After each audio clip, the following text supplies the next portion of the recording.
Hello guys, selamat datang ke channel Izami Gadget. So hari ni dekat atas meja ni kita adanya Pocophone M3 Pro. Dan aku boleh katakan ini adalah 5G mid-range phone termurah setakat ini daripada mana-mana ataupun at least daripada Pocophone itself. Jadi jom, tak nak cerita banyak, tak boleh yang masa lagi. Let's check it out.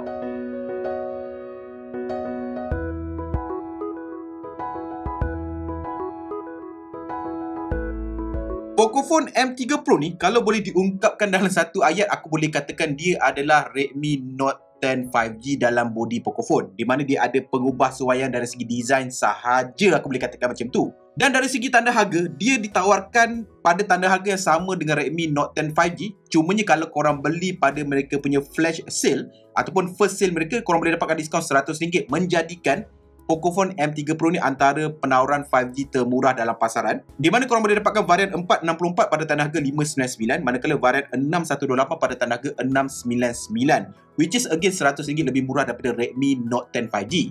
Jadi dengan penawaran tersebut, adakah Pocophone M3 Pro ni berbala untuk korang miliki? Jom kita unbox dulu. Let's go. Jadi macam korang nampak, kotak dia typical Pocophone, Poco M3 Pro 5G, dan varian aku ni adalah highest punya lah 6128 berwarna power black. Senang cerita, warna hitam. Alright, dia juga ditawarkan dengan warna lain. Dia ada warna biru dan juga warna kuning. Kalau based on dekat belakang korang boleh nampak dekat TV kan. Alright, jadi jom kita buka. Bismillahirrahmanirrahim. Alright, dalam ada satu kotak Poco. Kat dalam ni typical lah, korang akan dapat dia SIM je terus. Korang akan dapat, ada stiker Pocophone. Nice. Ada menu book yang kita takkan baca, dan juga ada dia punya silicone casing full covered guys. Alright, nice.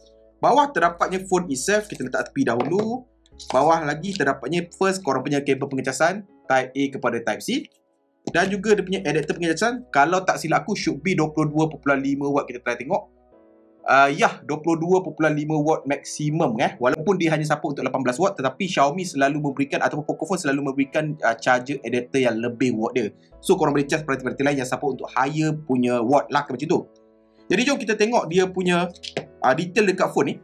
Jadi macam korang nampak dekat sini, dia ada spek ringkas lah. Of course pertama menggunakan Dimensity 700 dengan kemampuan 5G. Dan ini adalah 7nm punya chipset, 90Hz 6.5 inci Full HD Plus dot display dengan dynamic refresh rate switching, means that dia punya refresh rate boleh bertukar mengikut konten yang korang sedang lihat dekat paparan dia. Lepas tu mempunyai 5000 mAh pengecasan pantas dengan 18 watt fast charging, 48MP AI triple camera dengan macro and depth lensa. Bermaksud korang tak akan dapat ultra angle lens sama macam Redmi Note 10 5G. Alright, jom kita kemas. Aku nak set up phone ni, nanti kita go through in depth pasal Pocophone M3 Pro ni. Let's go. So first thing first, berbicara pasal paparan display. Jadi again, dia menggunakan footprint yang sama macam Redmi Note 10 5G, di mana menggunakan paparan bersaiz 6.5 inci, IPS LCD, Full HD Plus dengan kadar segar semula 90Hz. Dan dari segi design, dia mengetengahkan design jenis punch hole display dekat atas ni dengan 8MP selfie camera, dan ada sedikit dagu dekat bawah ini. Apa aku boleh katakan dari segi penggunaan aku sehari-hari, tak ada masalah. Ia adalah sebuah paparan IPS LCD yang cukup bagus untuk kelas harganya. Again, 599, 699 punya harga, nothing much to be complain. Cumanya kalau bila guna kat luar tu, dia ada sedikit malap. Sebab apa tau, dia punya paparan ni tak begitu tinggi nits dia. Sekitar 500 ke 600 nit macam itulah. Jadi korang akan sedikit struggle bawah pancaran matahari. Tetapi selain daripada itu, memang tak ada masalah. Paparan ini dia punya 90Hz dia pun memang legit, tak ada masalah, memang rasa lancar. Again, nothing much to be complained about. Dan bila korang pusing ke belakang, korang akan nampak ini adalah design dia. Again, dia adalah sangat reflektif dan sangat mudah terkena cap jari. Di mana again, kalau sekali imbas, korang akan nampak bahawa memang typical Redmi Note 10 series punya design. Cumanya kali ni dekat kamera ni tak ada macam belang tona 2. Dan dia ada sedikit design dekat sini tau. Kalau warna kuning lagi cantik, dia kuning hitam. Yang ini nampak okey. Kalau tengok dari sudut tertentu, korang akan nampak design dia memang nampak lebih mewah. Tak nampak macam cheap phone lah. Walau bagaimanapun, panel belakang ni masih lagi diperbuat daripada plastik. Dan dekat atas ni terdapat setup 3 kamera, di mana again 48MP kamera utama, 2MP depth sensor, 2MP macro sensor, di mana dia punya hasil kamera dia, kejap lagi aku akan tunjuk sampel daripada korang. Again, dari segi design lain-lain tak ada apa-apa. Dekat atas ni kalau korang nampak, dia masih lagi mengekalkan bincuk audio. Ada IR blaster, ada mikrofon dan tak ada stereo speaker. Ini hanyalah lubang untuk mikrofon, tak ada stereo speaker. Dia hanyalah single bottom firing speaker dekat bawah ini saja. Manakala ini adalah port pengecasan Type C, ada mikrofon, dan dekat tepi ni dia support untuk triple SIM tray, di mana 2 SIM card dan 1 micro SD card untuk memory expansion. Di mana dekat sebelah sini terdapatnya dia punya on off button merangkap sebagai side mounted fingerprint dan juga volume marker up and down. Now jom kita test dia punya speaker. Bagi siapa yang concern macam manakah kedengaran dia punya single bottom firing speaker, jom kita layan 1-2 lagu. Kita maksimumkan. You made this mess and left me with the pieces. Ini adalah maksimum I'm gonna burn all the bridges between us. I can't focus. Alright. Apa aku boleh katakan dari segi dia punya bunyi dia, of course stereo speaker always better lah, tetapi untuk sebuah mono speaker dia punya bunyi tu aku boleh katakan medium average lah, tak begitu kuat, tak begitu lantang, tapi taklah begitu slow. Dari segi dia punya bunyi audio dia pun aku boleh katakan biasa-biasa sajalah, cukup memuaskan, bukan yang terbaik, cukup memuaskan, tetapi bila dia kena balik harga dia, ya dia masih lagi memberikan bicu audio. So kalau nak kata speaker dia ni tak layan sangat, korang boleh cucuk, korang punya earphone ke apa, layanlah lagu sampai lebam. Now bercerita pasal kamera. Again macam aku cakap tadi, belakang ni tipe kamera setup sama macam Redmi Note 10 5G.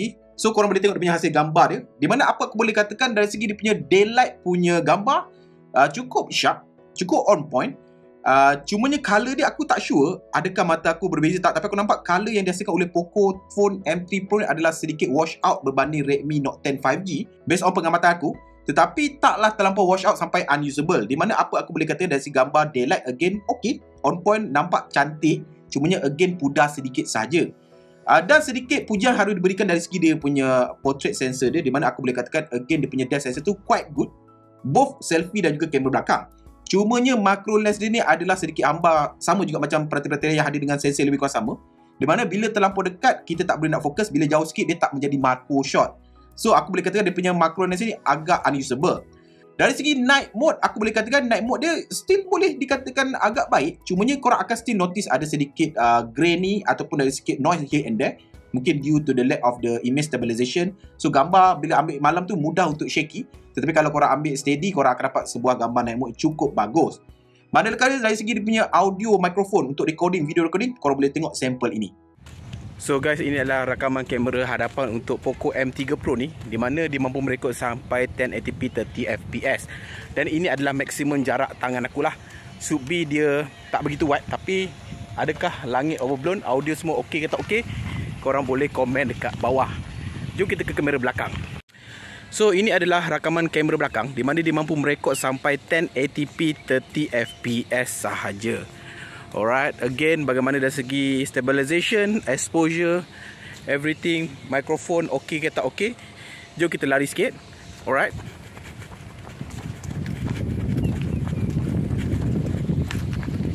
Okey, bagaimana dari segi stabilization dia? Should be 1080p, should be stabilized enough lah. Alright. Now bercerita pasal performance, prestasi. Ya, again MediaTek Dimensity 700 5G. So ia hadir dengan kemampuan dual SIM card 5G. So boleh aku katakan yang termurah dalam kelas harganya. So how does it perform, especially in the daily routine? Apa aku boleh katakan, again sama juga macam Dimensity 700 yang lain yang aku dah guna sebelum ni. Bagi aku Dimensity 700 5G ni sangat bagus untuk kelas harganya. Dia boleh dikategorikan sebagai mid-range punya chipset daripada Dimensity, di mana dari segi day to day memang tak ada masalah, media sosial, buat kerja, balas WhatsApp memang tak ada masalah. Dan yang paling penting, disebabkan dia adalah 7 nanometer, untuk kelas harganya dia adalah yang paling jimat bateri, antara yang paling jimat bateri dalam kelas harganya. Di mana aku boleh menggunakan 5000 mAh sekitar 1 hari plus kalau berjaya jimat, ataupun kalau heavy usage 1 hari memang tak ada masalah. Manakala bagi siapa yang concern pasal AnTuTu benchmarking, dia berjaya mendapatkan markah sekitar 300,000. Mungkin due to the 6GB RAM, dia adalah sedikit rendah berbanding Realme 8 5G tu hari, di mana Realme 8 5G adalah 8GB RAM. Aku berjaya mendapatkan 360,000 markah dekat AnTuTu. Yang ni adalah 300,000, tetapi yet still berada pada kelas-kelas Snapdragon 700 siri. Manakala dari segi gaming, interestingly, mungkin ada sedikit update. Mobile Legends, aku boleh dapatkan Ultra Graphic guys. Ultra Graphic, di mana kebanyakan phone lain masih lagi pada high graphic saja. Dia dah dapat Ultra Graphic dengan HFR, HD mode semua adalah. Manakala untuk PUBG Mobile, korang boleh dapat Smooth Ultra ataupun HD High. Itu sahaja. More or less dari segi pengguna sehari-harian, main game, buat kerja, tak ada masalah, kena dengan harganya. Dan so far dalam penggunaan aku tak notice any unusual punya overheating issue. So far so good lah, dia berjaya menguruskan hal-hal kepanasan dengan cukup bagus. Apa aku boleh katakan, bagi siapa yang sedang mencari sebuah mid-range phone yang bagus untuk aktiviti daily, kamera dan juga gaming, tapi tak nak mengorbankan poket korang, lepas tu nak dapat 5G, dual SIM semua, bateri yang besar, aku boleh katakan Pocophone M3 Pro adalah sebuah pembelian yang sangat-sangat berbaloi. Especially kalau korang beli masa dia punya flash sale pada 5 dan 6 hari bulan Jun, tak silap aku macam tu. Sebab apa, masa tu korang akan dapat murah RM100, menjadikan dia pembelian sangat berbaloi. Again, kalau anda kata korang nak dapatkan, link semua dekat bawah. So guys, sampai sini sahaja video kali ini. Kalau anda kata korang suka video-video macam ni, korang boleh klik dan subscribe kat bawah. Betul loceng kat sebelah dia dah. Sampai bertemu lagi di video akan datang. Macam biasa guys, Assalamualaikum. Ciao.